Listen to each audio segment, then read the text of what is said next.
I just think it's kind of funny. In 2008, Marvel had to make Iron Man as grounded as possible to trick people into thinking Iron Man was this realistic superhero in order to appeal to general audiences. But now, in 2025, DC can start their brand new universe with a cast of literal Halloween Scooby-Doo monsters doing Mission Impossibles, and people are just like, yeah, cool.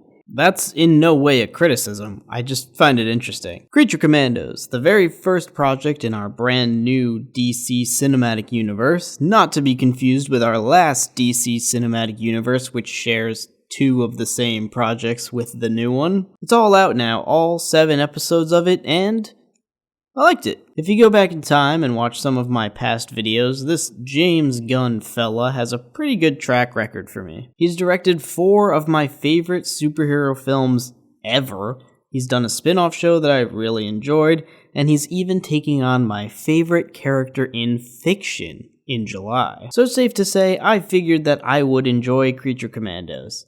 And I did, but it is easily my least favorite Marvel or DC project from James Gunn, and that includes the holiday special. While I had a good time with Creature Commandos and am still very much a supporter of the new DCU, there are a couple things that kinda threw me off. But before all that, I would like to sing some of my praises for the show first. First of all, the animation looks great. With some of the recent controversy surrounding shows like Invincible looking kinda not great at times, it's refreshing to see a very consistently good-looking animated show. Also, there are the same strengths here that Gunn has had in the past with balancing a larger ensemble cast and giving each member of the team some time in the spotlight. The show features a lot of needle drops, which is not new for James Gunn, but I appreciate his much more catered choice of songs. Most of the show's soundtrack is one band, and that gives it a distinct kind of fun sound. I also think story-wise, Creature Commandos really works as the natural next step from the Suicide Squad and Peacemaker.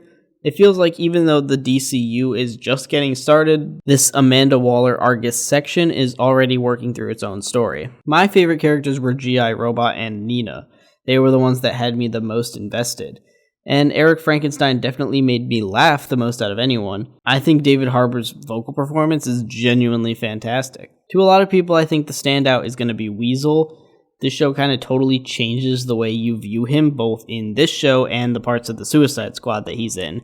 And I think that's pretty neat. I think this show is unique in that a lot of people are going to have a different favorite commando in it. There isn't necessarily a clear standout. But to me, the biggest flaw with this show was the length.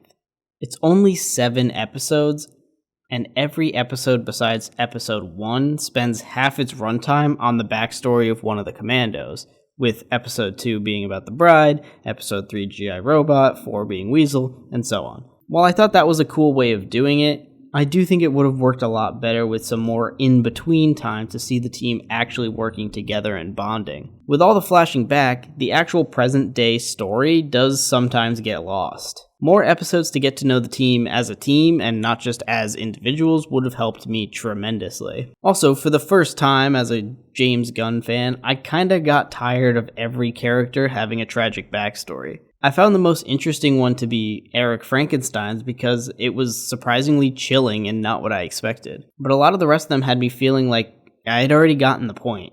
They're all victims, let's move on. And like I said, this isn't as big of a problem when you don't have 7 straight episodes of this exact thing. A bit more padding in there, and I might not have felt this way at all. When you think about it, 7 is really a small amount of episodes for animation anyway, especially when they're only 22 minutes each. I think when you're doing animation, you do have to pour a little bit more time in since it moves at a much quicker pace than live action. But here, at the end of the series, I'm kinda left feeling like I don't know some of these guys that well. Which is kind of odd when you consider Guardians of the Galaxy or the Suicide Squad, where even characters like Groot, I feel like I know a lot. I also think the characters of Rick Flag Sr. and Eric Frankenstein are both a bit underbaked. The show does this kind of interesting concept where characters kind of abruptly get their arcs ended.